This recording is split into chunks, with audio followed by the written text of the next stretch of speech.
Hello, in this video I'm gonna show you how we can add photo to a contact on Motorola Edge 50 Ultra. In order to add a photo, we need to of course go to the phone app, go to contacts in the bottom right corner and select the contact that you want to edit.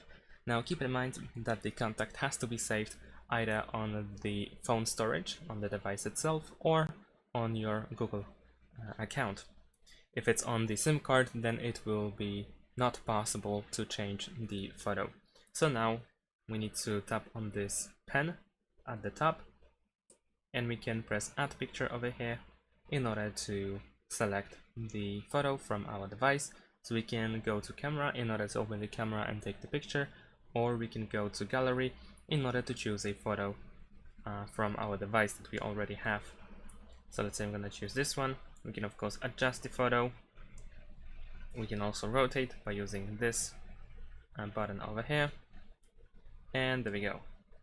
Once you are done, press choose, and there we go. We have a photo. Now of course we need to press save over here at the top, and that's all. Thanks for watching, leave a like and subscribe to my channel, and see you in my next videos. Bye.